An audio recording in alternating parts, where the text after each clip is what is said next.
Brace yourselves, Y Q A 139. Holy geez, almost 140 of these. That's crazy. For those who join me for the very first time, this is me just responding to questions and comments I get on various different videos. I never censor my comments, and I always appreciate people jumping in on the conversation because it's always so interesting. These things go by so fast, I find, because they're just always so good. Yeah, so today's date is the 27th of October 2015. And let's just jump right into this. Can anybody please help? Big question mark. Has anybody any idea what's going to happen with? Anybody with the PAL is jumping all over the place. Some say it's going to be attack teams door to door. Others say nothing will happen. Haven't got the faintest idea of what is to come. The ones with the prohibs must really be scared because the bureaucrats will likely go after them first. Some say nothing will happen. Others say revolution. I gotta admit, I'm scared shitless. The dumbass who voted the Justin Trudeau really proved how stupid they are. I'm really lost on and have no idea. I was only the little kid when C68 passed and the RCMP were booting down doors left, right, and center. Yeah, our biggest problem is that the division and the bastards, the gun grabbers, the division and the bastards, the gun grabbers know it. The NFA fiasco really didn't help much either. Okay, I don't think there's going to be TAC teams going door to door, and here's why. It's just a budget thing. There's only so many police officers and stuff like that in Canada. The way they did Bill C-68 was basically as passively as possible. They're not really caring much about going door to door. It's not like the States where they will go door to door. What they're going to do here, and what they have been doing under Bill C-68, what the Liberals were doing was year by year, kind of gun by gun, or rifle by rifle, firearm by firearm, that type of thing. They would just arbitrarily ban stuff. Maybe 2, 3, 4, 5 rifles a year. And then anything new coming out, what they would do is just kind of already, oh, well, it doesn't fit this criteria, banned by name, appearance, or reputation. They'd figure out some thing on this, kind of overly, considering it's public service, strangely enough, it's overly secretive firearms center. They would basically ban firearms so that new ones could barely come into the country, and the old ones would be placed on a prohibited list or bump things into the restricted, forcing people to either sell the firearm or get a restricted possession acquisition license. The other thing they would do would be to say, well, if you want to get rid of these things, just drop them off at your local police station and yada yada yada. However, you have to understand, in Canada there's about 40,000 firearms related crimes per year on average, right? And we're at a 66 year, or the lowest firearms related crime since 1966. And no, Stephen Harper didn't really relax any firearms laws. Granted, semi got rid of the long gun registry because there's still data out there. How accurate it is, I don't know. A lot of the records were destroyed, but there's still some of it out there for basically us guys in Quebec here. The courts still have it tied up for, I don't know what they're going to do with this information, but, well, you guessed it. They're never going to get rid of that anyway. But it's not really, doesn't really work, but, whatever. The thing is what they have been doing is just, like say, add 2 or 3 guns to the list every year, and people would just have to drop them off. But in our crime rates, some people who have been trying to drop them off, like little old ladies when their husbands pass away, they don't know anything about firearms, And most of these old timers, I'll tell you, these old dogs, they don't adapt to change very well. So a lot of these guys, probably about 80 to 85% of gun owners in Canada opted out of Bill C-68 by just not complying. Doesn't mean they're hardened criminals. It means they don't have the paperwork. So you had this little old lady a couple of months ago, or maybe it was last year, whatever it was, shows up at the RCMP office, I think out west. Can't remember exactly which province. She brings all her dead husband's guns in and gets charged for not having possession acquisition license. Like the lady said, I just want to get rid of them. I just want to, get them disposed of, and they charged her. Like, it's that kind of stupidity that we have to deal with. It's just ridiculous, ridiculous, ridiculous. As far as kicking down doors, no, they're not going to do that just because it's too expensive. All they'll do is just every time they catch somebody with one, they'll make an example of them. Okay, you're going to get 10 years in jail for a prohibited weapon. Remember, everything in the Firearms Act is a criminal offense, meaning not punishable by fine, punishable by jail time. It's charges. And once you get charged once, and they do this on purpose. Why? It's very simple. let's say the unsafe storage law, which is a big thorn in the side of gun owners. If you, let's say you have everything locked up good, and the RCMP, for whatever reasons, comes in your house, they find one bullet on the ground that matches the caliber of a restricted firearm or something like that, you can get charged for unsafe storage, right? Just one little thing out of place, and you'd say, no, that doesn't happen. Well, it does happen. That's the problem. Um, and then once you get that charge, well, guess what? You're going to get a note from the RCMP saying you, sir, are a felon, or ma'am, are a felon and can no longer acquire firearms. You must turn in all your firearms. So this is the loophole to banning firearms: is you take one little thing, okay, and it doesn't even have to be firearms related. You go and don't pay a traffic ticket or something like that. As soon as you become a felon, you cannot own firearms legally in Canada. So once that happens, all your firearms, basically, they seize all your firearms, or you have to, if you're smart, you give them to somebody else, sell it to them for $1 or whatever, say, here, I'll sell you my firearms for $1. You just store them in your house, you know what I mean? People find ways around it rather than lose their stuff. But when it comes to restricted, you can't just pass them off to anybody, right? So that's what's going to happen. But the goal, stated right on the Liberal website, is basically to sign the United Nations Small Arms Trade Treaty deal. Basically, Justin Trudeau is going to be. We're going to miss Harper. That's. I know there's a lot of people probably cringe at the sound of that, and I'm not a Harper fan. I mean, he didn't really help out gun owners. If anything, the Conservatives really screwed us over. They had 10 years to get rid of Bill C-68, and the best we got was rid of 2 pieces of paper, which one's coming back right away. I didn't even get a chance to get passed through the legislature. Bill C-42 didn't even get a chance to, So that means as soon as Justin Trudeau reverses this, overnight our prison population may double. Why? Because of 2 firearms that were previously prohibited out of nowhere. Typical RCMP stuff. The thing is the under the Trudeau platform, the people making decisions on firearms will be just about anybody but firearms owners. It's basically going to be left up to the police, not politicians. Meaning, police will be making law. How freaking scary is that? Allowing the police chiefs, the Association of Police Chiefs, to be able to make laws in Canada. That is just a mind-boggling, terrorizing thought, because it doesn't just stop at the guns. It's severe overreach, bureaucratic overreach. But the goal is to sign the United Nations Small Arms Trade Treaty deal. If you've read that thing, it's a gun ban via red tape. They won't call it a gun ban. It's a gun ban via red tape. Put so many restrictions that nobody does it. And they're not worried about this generation because they're patient.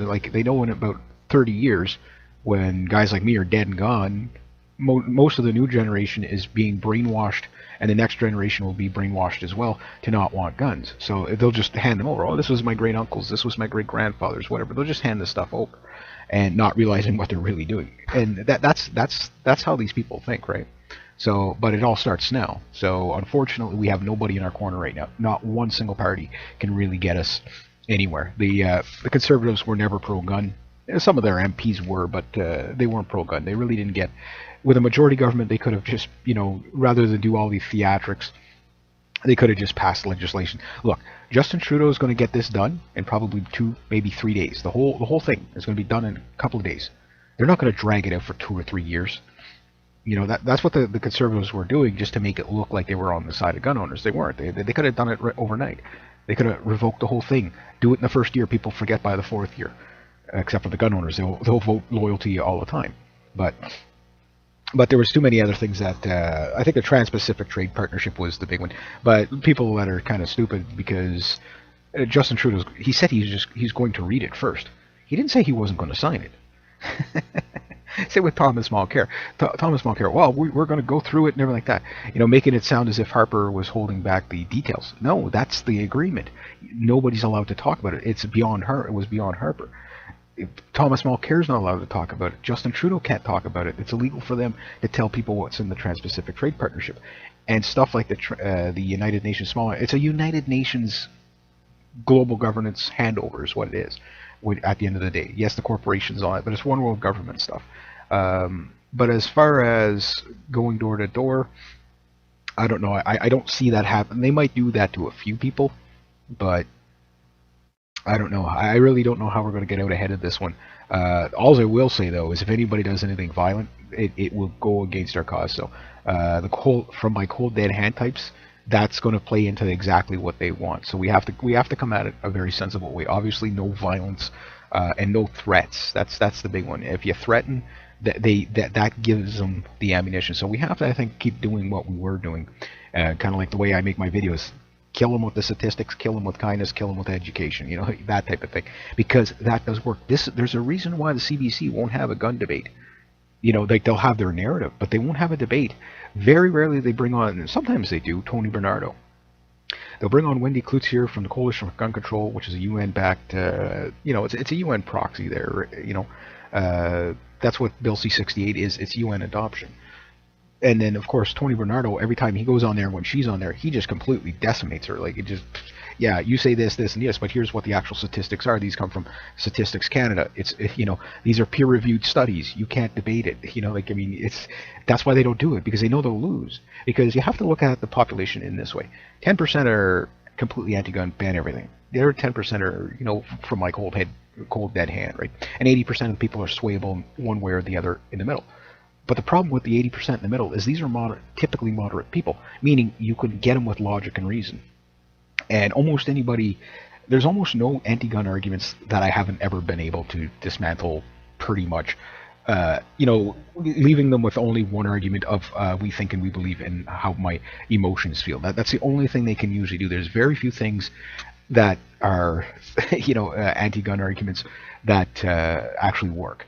The bottom line is gun control is a complete utter failure. So, but about people kicking down the doors and revolutions and stuff like that, no, I don't think we're at that part yet. But it will happen fast. They'll probably do like a 2-year amnesty. I mean, look at the gun registry. It was like 2-year amnesty, 3-year amnesty, 4 years, 8 years.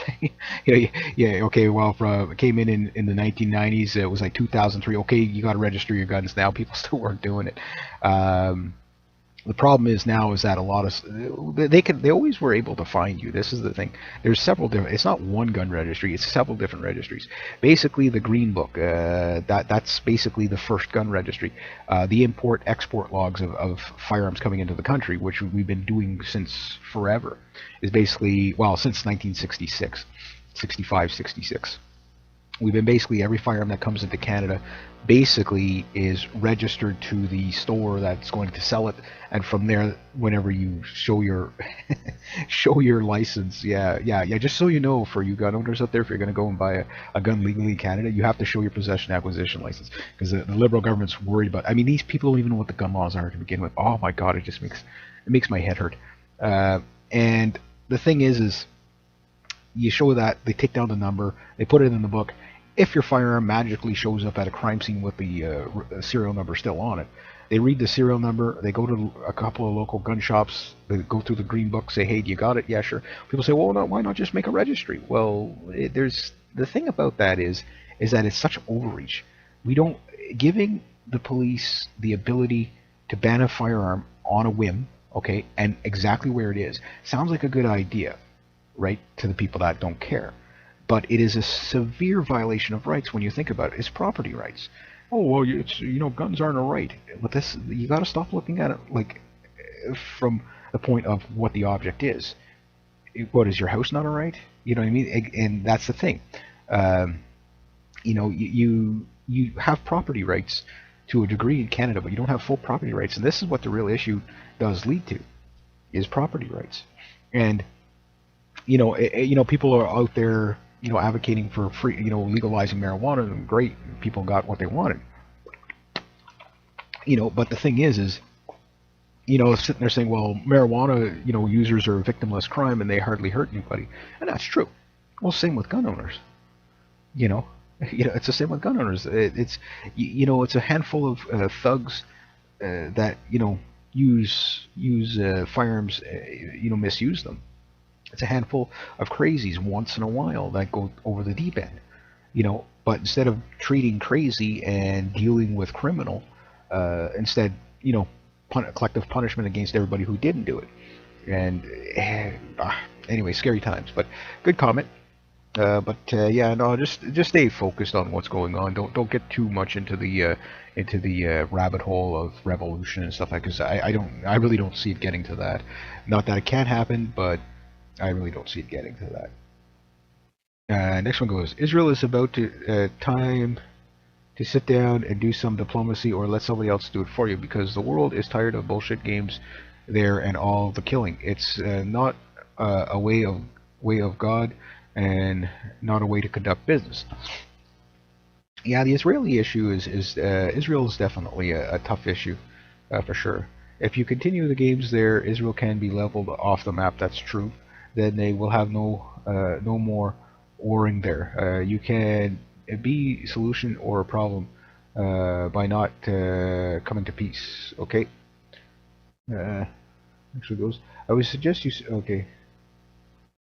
Uh, Yeah, you know, if any countries attacks Israel, our relations would be huge. We have a treaty, and I still don't trust the Ruskies or our puppet Prez. Well, yeah, that's true. I mean, the Israeli lobby pretty much runs the government, right? That's the problem. Israel may have an ample experience bombing ground targets with no one shooting back, but air-to-air combat is a whole new ballgame for them. Yes and no. I mean, you have to understand. Some people like they look at the '67 war and '73 war and the Six Day War and all these things and say, yeah, Israel kicked ass on those, and they did. But the technology, a MiG-21 against an F-15 or even the old F-4 Phantoms, the Israeli pilots were better pilots than the Egyptian and the Syrian pilots, right? So that's kind of one of the things that you got to look at now is that yes, I mean the Syrian Air Force is still flying like MiG-21s and MiG-23s and a few Frogfoots and now a couple of handful of MiG-29s.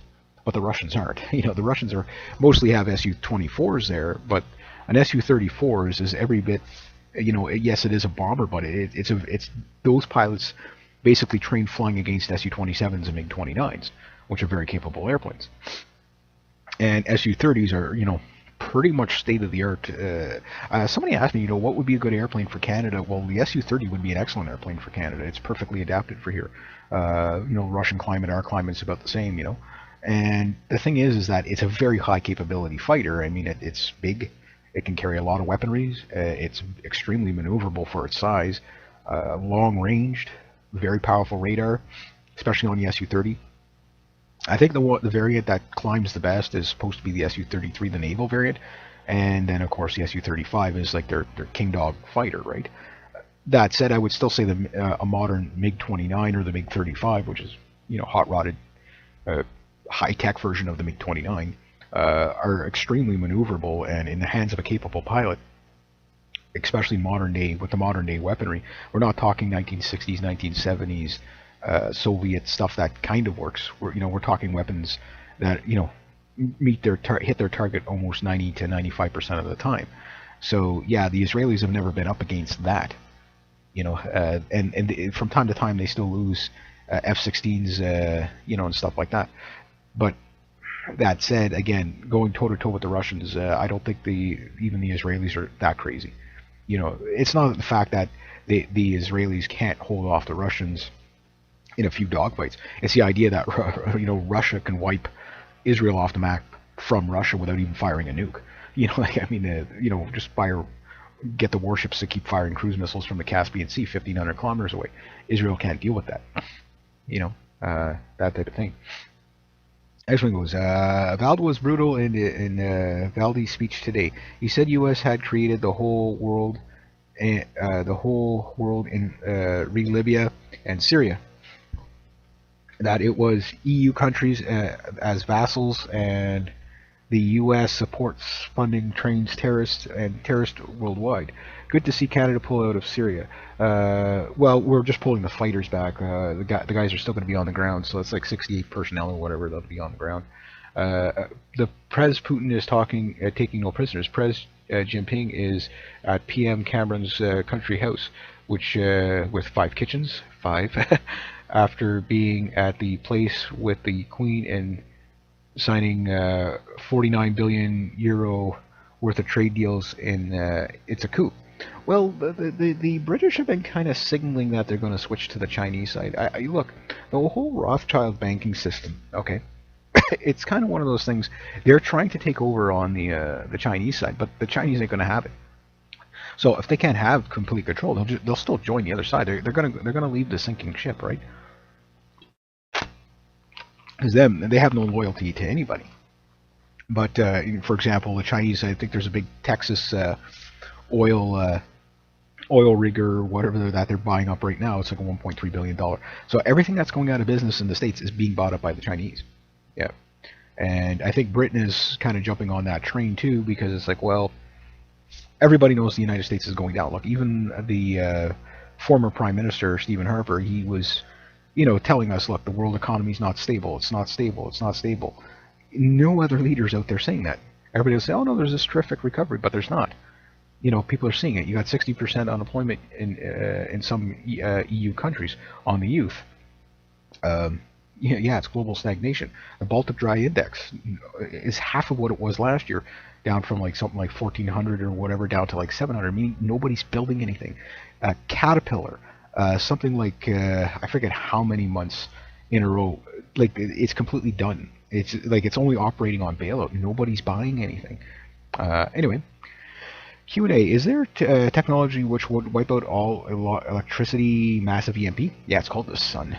As far as man-made, yeah, you can EMP with a lot. It's, there's radars that do stuff like that. But a lot of it is limited range. Nukes will knock out power from about a 5 or 10 kilometer range around it. They're depending on how high the nuke is fired.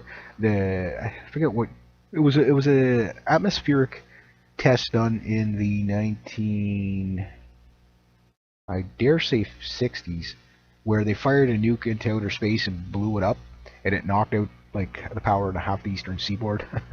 Yeah, like it just fried out all the transformers. That's how they discovered this EMP thing. But the system is a lot stronger in some ways now, but it's a lot more complex, so it has a lot more Achilles heels as well. So it's hard to say. But even if technology 100% EMP went down now, within 3 months, people will be producing their own power. Stuff will rebound because we already know what to build. And okay, just getting it started again would be tough, but it's not impossible. It's not like we're going back into time with no knowledge. Like that's the thing. It's okay. Yes, it'll be an adjust. People will die that can't adapt. There's no doubt about that. But to bring the system back up, I think it comes up within a couple of years. People just kind of go back to an older way of living, which might be kind of good for a lot of things in a lot of ways, because that way less people can be controlled and stuff like that too. But anyway, next one goes. Yeah, I think the Russian troops are probably the ones leaving, along with the Americans fighting that aren't getting paid enough to take the Russian bombings. Yeah, I don't think anybody would be paid enough to take the Russian bombings there in Syria. There looks like there was a Israeli guy commander that was head of one of the either Al Nusra or whatever. He was in the picture with John McCain, him and another guy. And you see these guys in a couple of pictures flying ISIS flags and stuff like that. Anyway, these two Israeli guys have been basically, arrested or whatever, and for conspiring with ISIS. But ISIS, there's another acronym for ISIS instead of the Islamic State, is the Israeli Secret Intelligence Service or whatever. So you never know what kind of acronym. Look at Operation Iraqi Liberation, anagram oil. Like it's you never know. I think some of these guys are that hokey. I really do believe that they think that cloak and dagger kind of James Bond spy vs spy, that nobody will pick it up, but it's so freaking obvious. It's like, oh my god.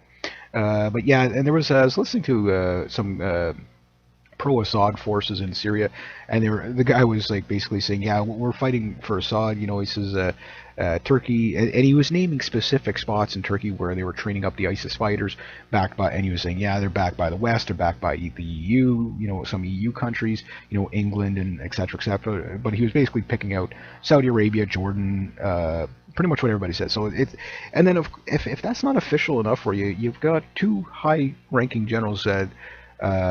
Wesley Clark and what's the other major general there? Anyway, say yeah. Well, we do arm these ISIS through some of the Arab state Gulf state countries. He says we know they are arming them, And again, the other day there was a second huge airdrop of weapons to apparently was supposed to go to the Kurds, but the Kurds said, "Where are these weapons? They never get here." That's like, where did they go? Well, we know where they probably went. ISIS has probably got them again. And who are ISIS? ISIS is it's about 1,000 different jihadi groups, and a few big ones. So ISIS is an ideology, and it's like I said right from the beginning. And there was a video I did, I don't know how long ago, a couple of months ago or whatever, maybe longer, maybe a year ago, talking about how, look at the nice weapons the U.S. gave ISIS, that type of thing. And a lot of people say, why do you say that? Why do you say that? Because everybody keeps admitting it, and it's the officials, the president admitted it. You hear this on CNN almost every second or third day now, that our guys on the ground, including Islamic State. It doesn't get more, when they say it once, oh, maybe, a slip of the tongue and whatever. When they say it 8, 10, 12, 15 times, I think you can take their word for it. Yes, they're arming the Islamic State. Our guys. John McCain's best friends. I mean, again, it's like I said before. It's the same doctrine that was used against the Russians with the Mujahideen in Afghanistan back in the 1970s, 1980s. Oh, we have nothing to do with that. We have nothing to do with that. Then after the Russians left, oh yeah, we were arming them all along. Well, now they're just saying, okay, well, we need to get her back on program. So yeah, we've been arming them all along. U.S. soldiers have got to be completely pissed.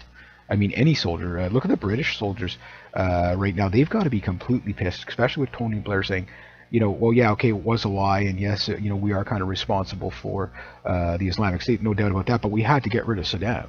And we, basically admitting that, yeah, we did it on a lie, but, well, we believe the cost is worth it, like Madame Albright would say.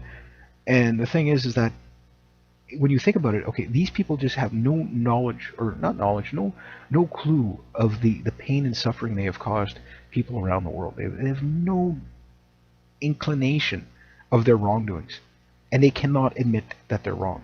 If they ever came to, like, say like George Soros and all these, Kissinger and all these, Brzezinski, if they ever really stopped and thought about what they did, they'd probably shoot themselves. I mean, out of guilt. I mean, there's no way you can justify the murder of 1.5 million people in Iraq. You just can't. You can't justify that. And the fact that was on a lie. Well, the soldiers are saying, you mean our guys were sacrificial lambs on a lie? You got 4,000 soldiers that had, I mean, think of all the families that had to bury their sons and daughters that went to fight on a lie. And and think of all the ones that are ready to go fight, on a lie again in Iraq or against Iran. Like, I mean, it's ridiculous. Like, it's time to learn things, people. You know what I mean? But anyway, the U.S. always does what's wrong. Cuba always does what's right. I don't know about that. If there's a situation in the world you are unsure of, see who is for it, see who is against it. If the U.S. is for it, it's definitely wrong. God bless Cuba. He has cursed USA. Well, the Cuban government, I'm no fan of the communist Cuban government. That's definitely, again, governments around the world fail the people so badly. They really do. Can you imagine when people realize that they actually have the power, not the governments? Can you imagine when the law enforcement and military wake up and say, hey, we're going to restore rule of law and start throwing these bankers and stuff in jail and corrupt politicians? Again, how can you got to get out of that groupthink mentality and think for yourself, you know what I mean? Do the right thing. Restore rule of law. That's what they got to do.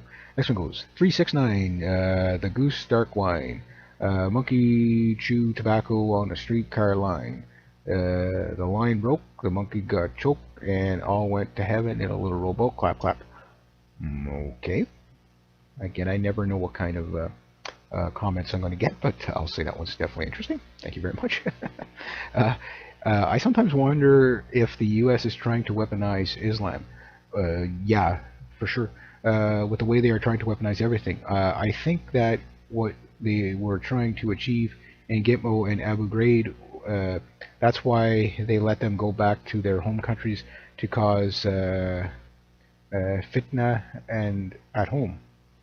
So the U.S. can sweep in, rescue locals from extremists, thereby consolidating more power. Well, yeah, you have to understand, like in the Middle East, Saudi Arabia, again, how is Saudi Arabia like an ally of the United States, considering the human rights violators that they are? You know, are they any better than North Korea? You know, in a lot of ways. You know, it's just ridiculous that we support, you know, Saudi Arabia, who's openly giving weapons to ISIS. You know, because we don't like Assad. Because again, and not a single person on the planet knew who Assad was until the United States started arming the Free Syrian Army. You know what I mean? Like nobody knew who they were. So it's kind of funny how all of a sudden this guy becomes the biggest dictator in the world when, you know, how long has he been there before anybody even noticed him? You know what I mean? That type of thing.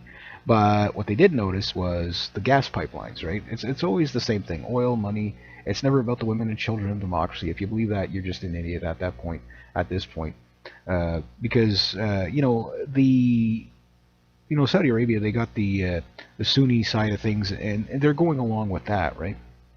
And Syria, Iran, and Russia, they're going along with the Shia side of things, right? So they want to have an oil pipeline that's going to go to China, basically from Syria by, you know, and basically being competition to Saudi Arabia, that type of thing. And then of course Turkey supports, you know, getting rid of Assad and all that. You get the idea. So it's a dirty game for sure.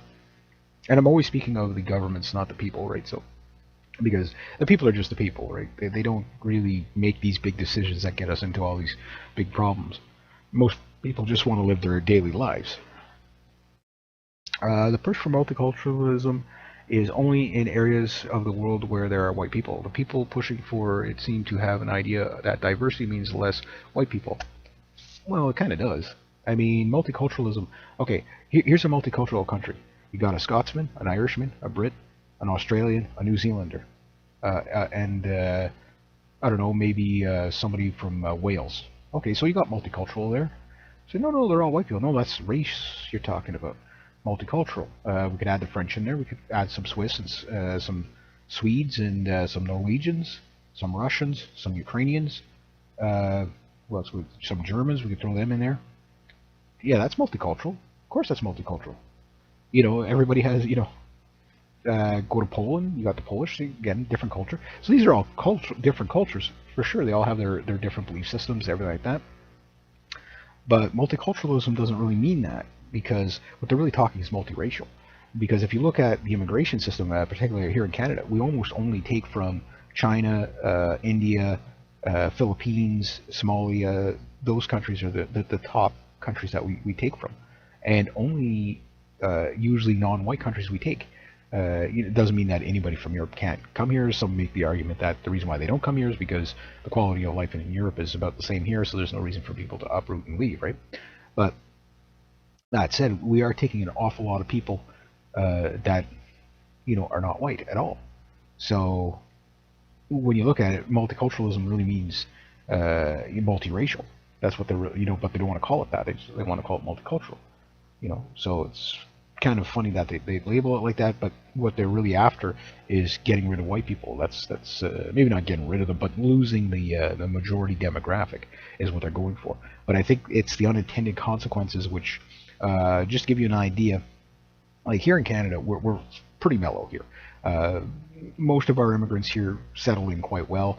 We don't have an astronomical crime rate. We have a crime rate, but it's not really that big in comparison to a lot of other countries. It could be smaller.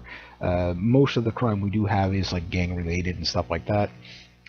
So, you know, it is what it is, but, you know, it's nothing in comparison to a lot of other countries. But as far as daily life goes, I mean, you walk around, Canada's not as segregated as, say, like the United States. Canada's a lot more maybe accepting of multiculturalism, you know, because of the way they promote it. But it's just the Canadian demeanor is kind of a mellowed out kind of one anyway, right? So with that said, there's also a difference in how we approach our immigration. You know, again, my only problem with the immigration to Canada is the numbers. It's just too many. 250,000, now going to go up to probably 500,000 under the Trudeau government, and it's never going to go down from there. Problem is that's what leads you to a culture clash, because people can't assimilate. They can't integrate into your culture at that speed. You just get cultural displacement. You know, for example, somebody comes here and you have a tap on, tap off kind of thing that we used to have before the 1960s with Trudeauism. the father. Basically, if we needed people, we brought them in, and we brought in, we didn't bring in ridiculous numbers. We brought in what we needed, and that was it. And then we'd shut it off for about a decade or so, or a couple of years or whatever. Allow people to assimilate, get settled down, rather than kind of mini nation building, which that's what the multiculturalism is doing in Europe, for example. You've got all these areas where people just don't assimilate because you're bringing them in too fast. They're just basically taking their old country, bringing it there, and trying to build their old country in the new country, right? And of course, you're going to get a culture clash when you see that. And you're seeing in Europe right now, there's a big scramble for guns. People are trying in Europe desperately trying to get guns and ammo right now. Why? Because they see the huge and what I call the biggest human culture clash in world history well, it's already starting to take place, but it's going to turn into a genocidal war is what it's going to do. Call it the 10th Crusade, call it whatever you want. If you can't see it coming, I don't look at the world in rose-colored glasses at all. I look at it for what it is, and I also use modern times with history kind of sitting in the back of my mind, saying, well, right now Europe is looking like Vienna, 1668 or whatever it was there. Like it looks like the Ottoman Turks are kind of coming in. You know what I mean? Like, and they're on the walls. So we're looking like that. You're looking at that, and people again, Europeans, white people around the world are the most tolerant people on the planet at this point in history. But that is moving away very slowly. Well, actually not very slowly, actually very quickly, because of this mass immigration mentality of the United Nations, in the EU, and then of course here in Canada with the North American Union. The idea is that people are, flooding in too fast into these countries. People are accepting now because it's like a honeymoon phase. But the people that are saying, whoa, whoa, whoa, whoa, slow it down, they just got called racist and bigot. And the problem with that just builds resentment, and then they're just going to be flying over to the neo-Nazi groups, which are big time on the rise right now. You've got the recipe for the perfect disaster in Europe, for the biggest civil conflict in human history, which will be basically, it's going to be, you call it xenophobic, whatever, it doesn't matter. What it is you have high unemployment in most European countries right now. We have global stagnation where, yes, there are some economies that are doing okay in certain areas are doing okay, but most people are not feeling the wealth, you know what I'm saying? At a time when mass immigration is just flooding in, at a time when, like I said in my 2015 prediction, what kind of year it's going to be, terror, terror, terror. That's all you hear on the news is fear and fear and fear. So you got people that are feared up at a time when they're broke, at a time when they're being invaded. What could possibly go wrong, right? And again, something, you shouldn't say that, it's racist, bigot. But I'm telling you, I'm saying, look at the writing on the wall. It's not a matter of whether racist and bigot. That has nothing, that's the stupidest argument ever, because it has no relevance. It has no relevance. What you are looking at is a culture clash because of forced mass immigration. And yes, it is forced. Now, the Syrian part of it, the Iraqi part of it, you can't blame those people for ditching those countries. Why? They got bombs falling on their heads, and if they stick their heads up when the sun's shining and there's no bombs, they get it cut off by the Islamic State. Because of U.S. foreign policy, it's flooding, migrants into Europe. Now, other people around Africa are looking around and say, hey, we're going to double back on those guys and sneak in with those guys. But there's another problem. You have all these young men, about 72 or 75% of all the migrants going into Europe are of men of fighting age, like, early 20s and up. So what do you think is going to happen? Do you really think the best of humanity is going to be coming out of this one? I don't think so. You got Europeans right now scrambling to gun shops, buying as much ammo as they can wherever they're legal to buy guns. You've got some countries closing their borders. You have 60,000 people you got a drone footage of 60,000 people marching through Slovenia, all these refugees. Nobody can deal with them. They can't handle them. They don't, even the peaceful ones, they don't know what to do with them. They don't have the food. It's a complete strain on the entire system. Something's going to break. And what do you think happens when things break down? It gets violent. And how violent does it get? Well, I can tell you this. The people that are up at the top pushing the multiculturalism are going to get killed. They're going to be lynched in the street. Why? Because people are going to know who to blame. Now, this is also for those who out there who are very pro-Israel. I'm not saying this to be mean to Israel or everything, but this is what also forsakes Israel. Why? Because they are in on it as much as Turkey is, as much as Saudi Arabia is, and definitely as much as the United States. This is also what turns the back. This is probably reasons why you're seeing the UK, doing deals with China. This is why you're seeing Japan and Australia saying, "Hey, wait a minute, we're not going to go into that 12-mile limit and provoke the Chinese." The Japanese and the Chinese don't like each other. But you're starting to see in the last past year where yes, they're still clashing, they're still butting heads, but you're actually seeing a bit more regional cooperation in financial stuff. Saying that, well, Japan's economy it's in shambles. Maybe we've given the U.S. Anglo-American Empire a try. Maybe we might want to try this new empire, and see how that works. So we'll have to see what happens. But you get the idea. People are alienating the states and they're alienating Israel because the wars that are fought in the Middle East almost are always on behalf of Israel. And obviously, oh, you're always Israel bashing. You just got to follow what the government there's or who they're training, who they're funding. The Mossad trains these guys up in Syria or in Jordan. They've trained these guys. They're training the guys up in Ukraine. They're training the guys alongside the CIA agents. That's why the U.S. is upset about Russian air power in Syria, is because they're killing. They must have killed hundreds of CIA and Mossad agents by now. This is why the Israelis keep trying to sneak into Syria, into where the Russians are, I guess, to protect their guys, to maybe take out a few Assad's troops so that their guys can get out, but they can't. They're basically, you've got, you got hawks flying around when there's eagles above you. You know what I mean? Well, what do you do? This type of thing. So it's a complete alienation. So was that Barbara Lerner? Is it Barbara Lerner, the one that says Europe has to become multicultural or it won't survive or whatever? I have no idea why she would say that, but you could. She's like, that statement that she puts out is all over the internet. Everybody's seen it. Jews are going to be resented for being at the forefront of multiculturalism and stuff like that. And she's right. She is very, very correct. But what she doesn't realize is they will be genocided for it. And I'm not calling for this. It's just if you can't see it coming, when people are angry, okay, the Salem witch hunt is so easy to get going. Example, 9/11. Okay, here's 9/11. Everybody, after the day, everybody remembers where they were on 9/11, right? Everybody remembers what happened on 9/11. And what happened after, on 9/12? Well, I can tell you what happened. Bin Laden. Bin Laden's name. Oh, yeah, Bin Laden.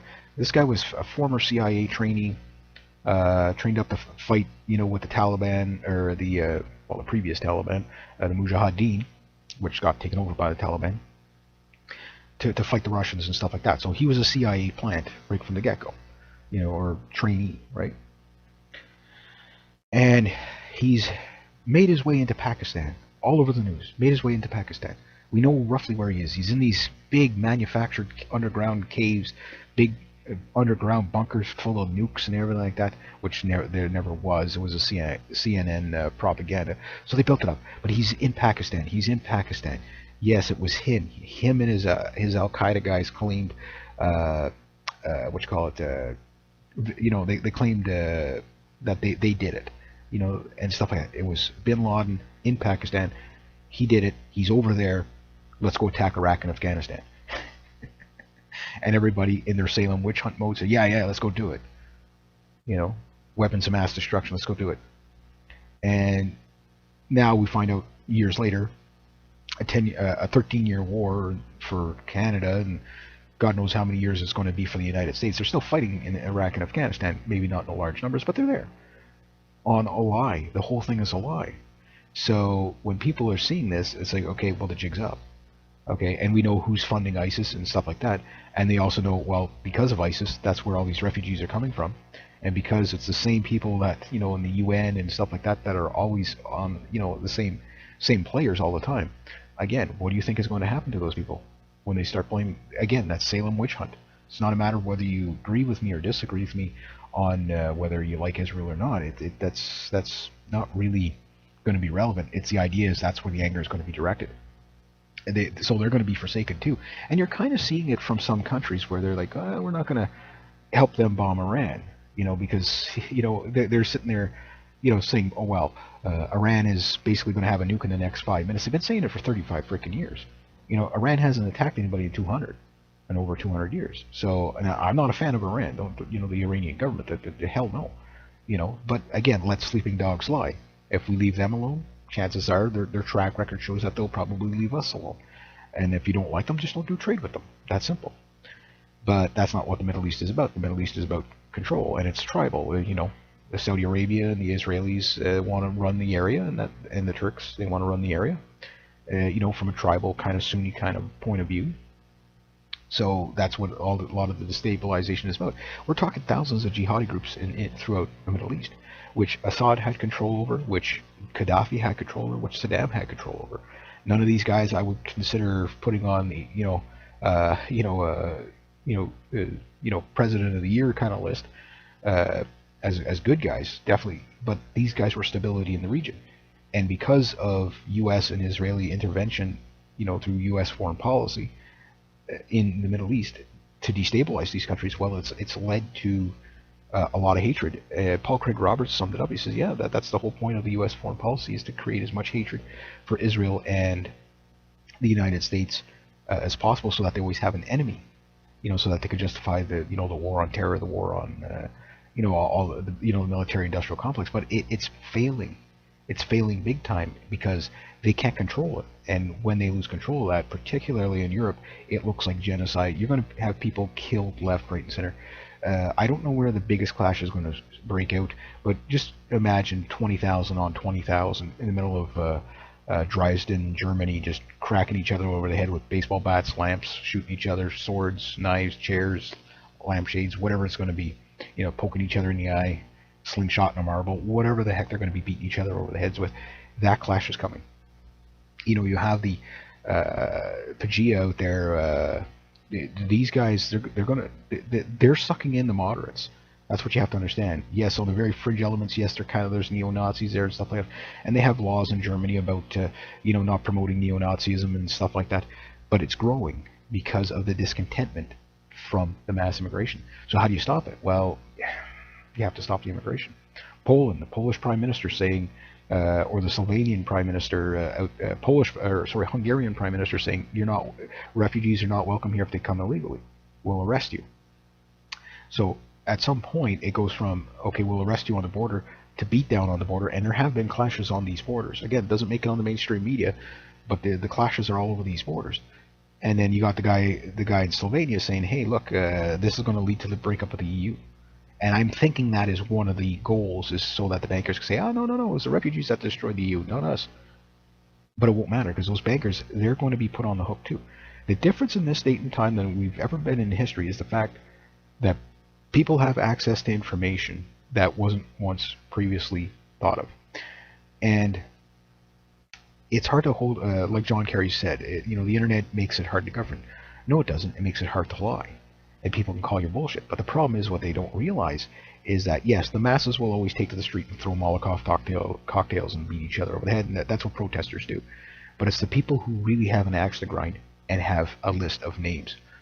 That's what's going to get these people killed. So all the Zionists, all these people, all these bankers, again, watch for it. Call them spooks with a conscience, hellhounds, whatever you want to refer to these people as.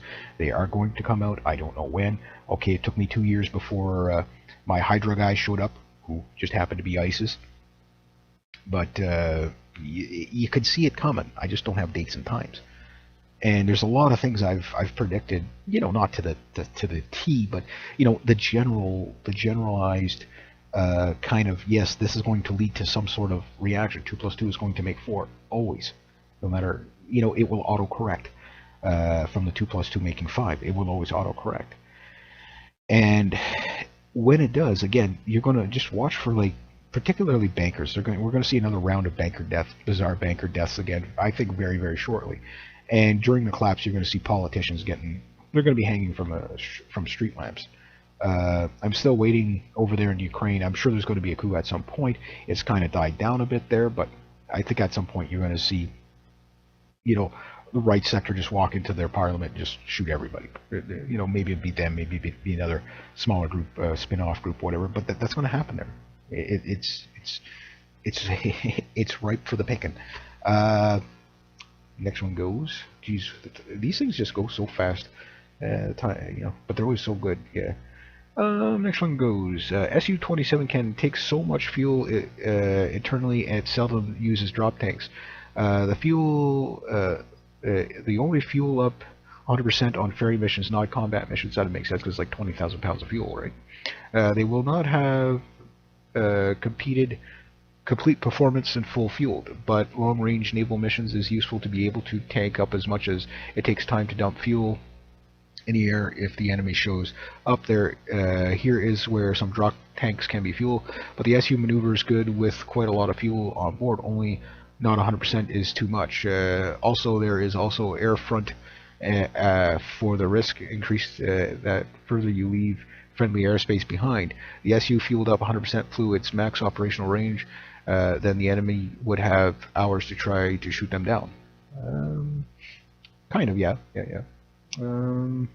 I'm going to have to leave it at that. I'm probably going to cover that one in the next video just because I got lots to say about the Su-27. So anyway, if you like this kind of content, please consider making a donation to the channel. Links down below. Thank you very much to everybody who has. Rate, subscribe, share, comment, like. Be true to yourself. Be true to others. Always do the right thing. And have yourselves a great day, eh?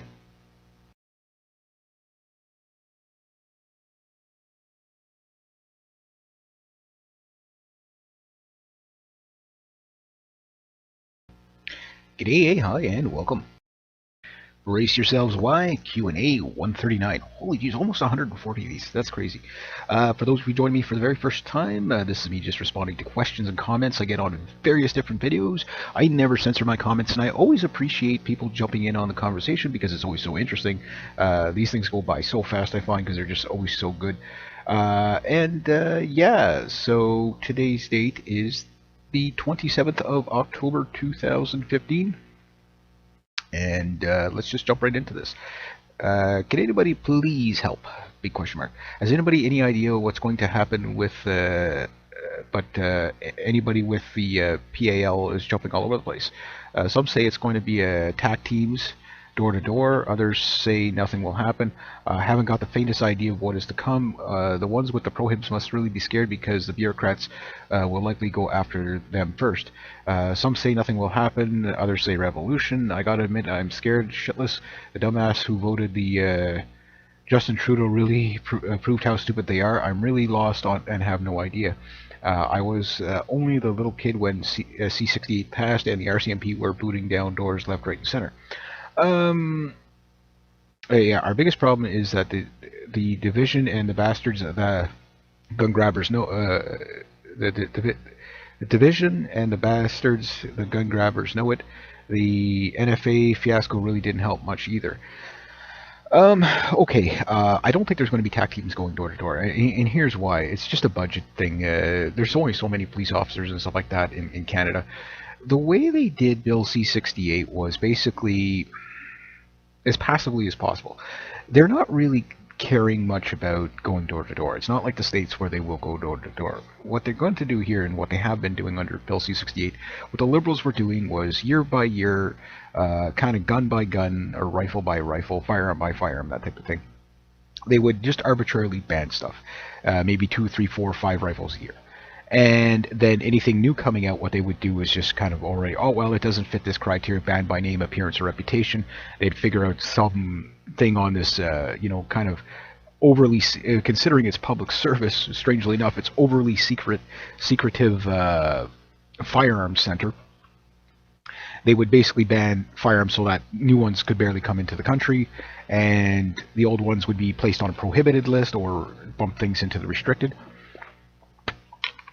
forcing people to either sell the firearm or get a restricted possession acquisition license. The other thing they would do would be to say, well, if you want to get rid of these things, just drop them off at your local police station and yada yada yada. However, you have to understand, in Canada there's about 40,000 firearms related crimes per year on average, right? And we're at a 66 year, or the lowest firearms related crime since 1966.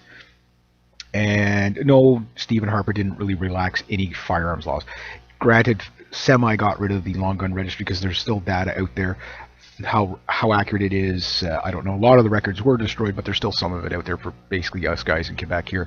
The courts still have it tied up for, I don't know what they're going to do with this information, but, well, you guessed it. They're never going to get rid of that anyway. but it's not really doesn't really work. But whatever. The thing is what they have been doing is just like say add 2 or 3 guns to the list every year, and people would just have to drop them off. But in our crime rates, some people who have been trying to drop them off, like little old ladies when their husbands pass away, they don't know anything about firearms. And most of these old timers, I'll tell you, these old dogs, they don't adapt to change very well. So a lot of these guys, probably about 80 to 85% of gun owners in Canada opted out of Bill C-68 by just not complying. Doesn't mean they're hardened criminals. It means they don't have the paperwork. So you had this little old lady a couple of months ago, or maybe it was last year, whatever it was, shows up at the RCMP office, I think out west. Can't remember exactly which province. She brings all her dead husband's guns in and gets charged for not having possession acquisition license. Like the lady said, I just want to get rid of them. I just want to, get them disposed of, and they charged her. Like it's that kind of stupidity that we have to deal with. It's just ridiculous, ridiculous, ridiculous. As far as kicking down doors, no, they're not going to do that just because it's too expensive. All they'll do is just every time they catch somebody with one, they'll make an example of them. Okay, you're going to get 10 years in jail for a prohibited weapon. Remember, everything in the Firearms Act is a criminal offense, meaning not punishable by fine, punishable by jail time. It's charges. And once you get charged once, and they do this on purpose. Why? It's very simple. Let's say the unsafe storage law, which is a big thorn in the side of gun owners. Let's say you have everything locked up good, and the RCMP, for whatever reasons, comes in your house, they find one bullet on the ground that matches the caliber of a restricted firearm or something like that, you can get charged for unsafe storage, right? Just one little thing out of place, and you'd say, no, that doesn't happen. Well, it does happen. That's the problem. And then once you get that charge, well, guess what? You're going to get a note from the RCMP saying you, sir, are a felon, or ma'am, are a felon and can no longer acquire firearms. You must turn in all your firearms. So this is the loophole to banning firearms, is you take one little thing, okay, and it doesn't even have to be firearms related. You go and you don't pay a traffic ticket or something like that. As soon as you become a felon, you cannot own firearms legally in Canada.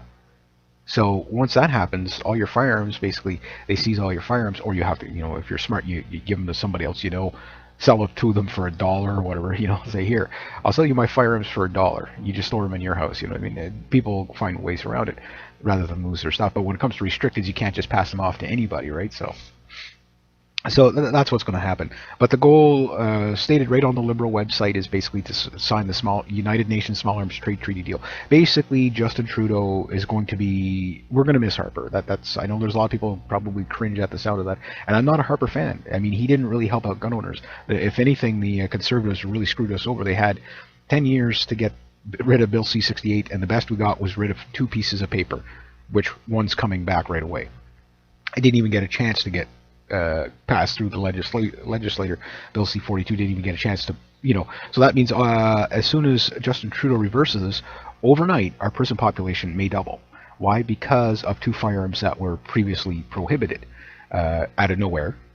Typical RCMP stuff.